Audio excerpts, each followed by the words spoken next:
Добар ден и од мене.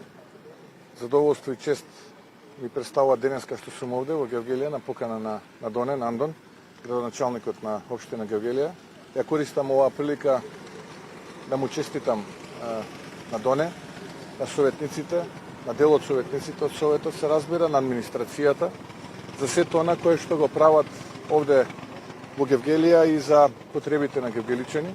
Исто така и на пратеникот, на Ангелина, која што е дел од Македонското собрание, која што секогаш се бори да обезбеди средства повеќе за да се реализираат проекти овде во Гевгелија, но за жал имаме работа со влада каква што имаме, знаете, таа е влада која што покрај тоа што има нула кредибилитет, односно нема кредибилитет, таа е антинародна влада, бидејќи ги казнува општините и жителите на оние општини каде што ВМРО, ДПМН и опозицијата имаат свој градоначалник и затоа никогаш не ги прифаќа амандманите кои што доаѓаат од пратениците од општините каде што ВМРО, ДПМН има градоначалник.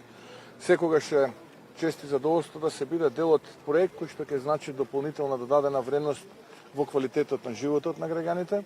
Јас навистина им посакувам на гевгеличани уште многу вакви проекти, да продолжиме да се бориме, уште некое време, месеци се во прашање до новата влада на ВМРО ДПМН, а преку проектот за инвестиции во капитални проекти во општините широм Македонија, ВМРО ДПМН како една влада ќе покаже и докаже дека сите општини во Македонија без разлика дали се градоначалници од редот на ВМРО ДПМН или од некои други политички партии, ќе добијат финансирање на проекти кои што ќе значат поквалитетен живот за граѓаните. Тука за Гевгелија ќе бидат предвидени околу 3,5 милиони евра, тоа се некаде околу 14 милиони евра за проекти кои што ќе бидат финансирани и инвестирани од страна на централниот буџет, плюс проектите кои што ќе бидат реализирани од локалниот буџет за еден 4-годишен мандат. Така што, еве, да не должам повеќе, уште еднашка честитки за ваков тип на проекти, да продолжи реализацијата на ветеното во кампањата во 2021 година, а ние сме тука да даваме подршка, а наскоро денеска како влада и директно на терен, не само вака со посети на терен, туку директно преку реализација на проект. Ви благодарам. Кој имате прашање? Што разговаравте со Ескобар? Дали државава е поблиску до решение? Па, морам да кажам дека беше тоа средба конструктивна и пријателска помеѓу стратешки партнери, Соединетите Американски држави како наш најголем и најзначаен стратешки партнери, Македонија. Ги аргументиравме нашите позиции, го кажавме нашиот став, го потврдивме и го аргументиравме. Зошто тој став е таков, зошто ВМРО ДПМН не прифаќа уставни измени под бугарски диктат. Предложивме она кое што е јасно во јавноста, дека оваа влада има кредибилитет нула. Морам да признам и бев зачуден што оваа влада покрај тоа што има кредибилитет нула, ги злоупотребува представниците на меѓународната заедница, чијто дел се и Соединетите Американски држави, со лажни информации.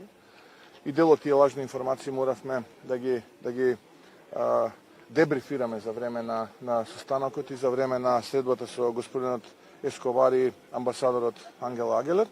И ценам дека сега и лично на господинот Ескобар позициите на ВМРО ДПМН му се појасни. Ние сме исто така како и тие загрижени за актуелната состојба во Македонија. На нашата загриженост ќе си дозволам да кажам дека е многу поголема. Зошто? Затоа што сепак ние живееме во оваа држава, во оваа наша Македонија.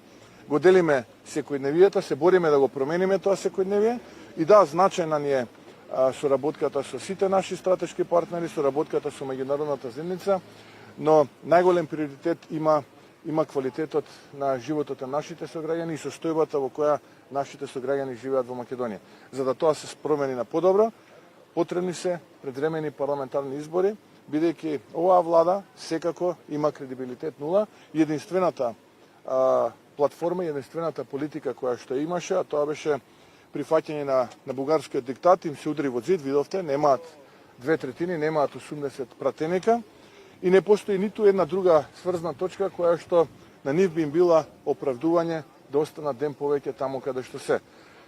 Секако оваа пролет ќе имаме редовни парламентарни избори. Нашата цел е колку поскоро имаме предвремени парламентарни избори, односно неколку месеци порано, толку повеќе да дојде влада со народен легитимитет. Оваа влада без народен легитимитет и политички кредибилитет еднаков на нула не може да испорача реформи, не може Македонија да ја придвижи кон патот на патот кон Европа. Единствено што може да намести уште некој тендер повеќе и уште неколку милионери повеќе да направат своите реда. Прилика тоа беше. Но добар сам на вашиот одговор. Зашто сметате дека оваа влада нема легитимитет? Па нема легитимитет, како што кажав, затоа што единствената политика која што ја форсираше изминатиот период, а тоа се уставните измени под бугарски диктат, се удрија во зид.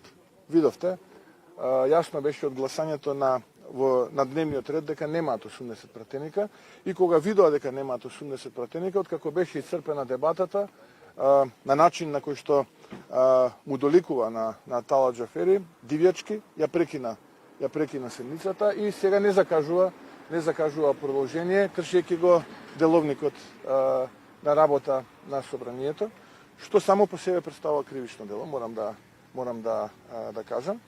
Затоа ние го повикуваме, ако веруваат дека ова беше исправна политика и ако имаат барем малку кредибилитет, да ја стават на следната седница во парламент, па да видиме каков ќе биде резултатот.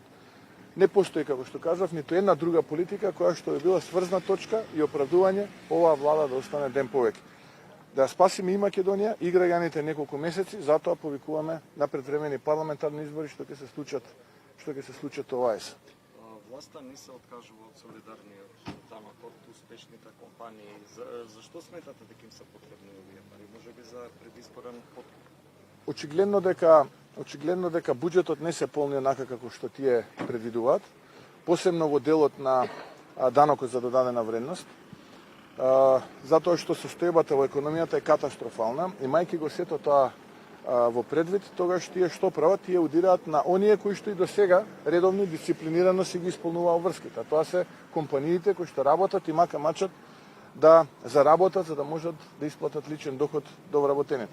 Ете тоа го прави оваа влада, да собере од успешните денар повеќе, за да може потоа преку тендери во 4 очи да го делумно да го украде. И затоа ние бевме против, затоа што наместо борба со сивата економија и на тој начин да овозможиме подобро полнење на буџетот, тие што прават, удираат на оние кои што редовно си ги исполнуваат обврските. Но имаме работа, како што кажав на самиот почеток, со влада која што не мисли за народот и не мисли за интересот на граѓаните, туку гледа личен интерес и како е можно повеќе да профитира. Ето, тоа е отприлика мотивот зашто тие не се откажуваат од овој данок. Сакам се Да. Говорите се вака на следната со Ескобар.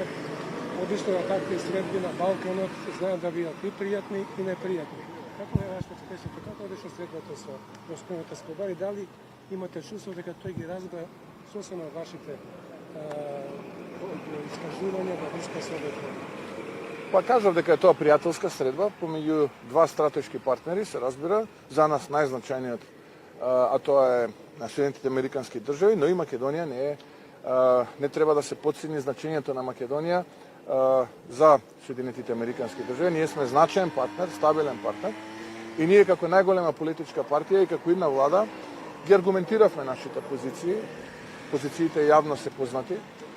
Тоа што го кажуваме јавно, тоа го кажуваме и на средбите, со тоа уште еден меур од сапуница се разбива кој што го шири оваа корумпирана влада на ДУИ, СДСМ или СДСМ и ДУИ, како сакате, дека едно сме зборувале јавно, друго сме зборувале на средбите со меѓународните представници, истото го зборуваме. Истото потполно го зборуваме, бидејќи ние ги почитуваме стратешките интереси на нашите стратешки партнери, но исто така бараме да бидат почитувани нашите национални државни интереси како нивен стратешки партнер, а нема посуштинско од тоа за нас, како ВМРО ДПМН, да ги браниме, штитиме македонските национални интереси, бидејќи, впрочем, ние сме политичка партија која што во своето име го содржи делот за македонско национално единство. И тоа е за нас врвен приоритет и тоа му го објаснивме на господинот Ескобар, кој што покрај тоа што е практично помошник, односно помошник на асистентот на државниот секретар, тој е исто така и специјален пратеник за Западен Балкан, што е многу значајно. Од близко ги следи случувањата во Западниот Балкан и цениме дека после овој состанок многу работи ќе бидат и за него појасни, но истовремено и позициите на ВМРО ДПМН како најголема политичка партија и партија која што ќе формира едната влада во Македонија. Само што кратко, наративот, ориентирате го на влад, на премиерот, зборува за 80% гаѓани кои што сакаат да влезат во ЕУ, занемарувајќи го на вториот 80% кои што не сакаат под вакви услови. Јас сум дел од тие 80% што сакам да видам мојата Македонија во рамките на Европската унија, но исто така сум и дел од оние 85% македонци кои што велат доста е од понижување и национални предавства, односно потпишување договори позади грбот на граѓаните, без тоа да го знаат граѓаните, од вештачки инсталирани, октруирани политичари како што е Димитар Ковачевски. Кога промената на уставот би била основен критериум Македонија да биде дел од Европската унија, претпоставувам ние одамна ќе бевме таму, бидејќи сме шампиони за промена на устави и предавства направени национални во минатото, но тоа не е за жал единствениот критериум и често пати кога во јавноста се зборува дека овај последниот услов се мисли последниот услов за да почнат преговорите. Бидејќи нели веќе почнавме да преговараме уште пред 4-5 години, се сеќавате на нас слика во авиончето, но еве и после 4-5 години ние за жал се уште сме не сме ни на масата за преговори, се уште сме во ходникот и дополнително имаме нови услови. И да, јас се сложувам дека овој бугарски диктат е последниот услов за да ги почнеме преговорите, а не за да станеме членка. За да станеме членка има други уште многу услови кои што ќе ни бидат на нас испорачени, за жал. А зошто за жал? Заради тоа што го прифати Димитар Ковачевски и тоа стана сега дел од преговарачката рамка. Тоа е билатералниот договор со Бугарија, прв случај во историјата на преговори на кандидатите кога станувале земји членки на Европската унија, а составен дел од тој билатерален договор е протоколот кој што минатата година го потпиша Бујар Османи, а во протоколот јасно стои кои се оние препреки кои што не се дел од копенхагенските критериуми, а со кои што ние треба да се соочиме во процесот на преговори. И да, тоа е основната причина зошто ние се трудиме да ги подобриме позициите на Македонија, затоа што цениме дека вака како што се сега е загрозен евроинтегративниот процес и вака како што е сега ние имаме дилема.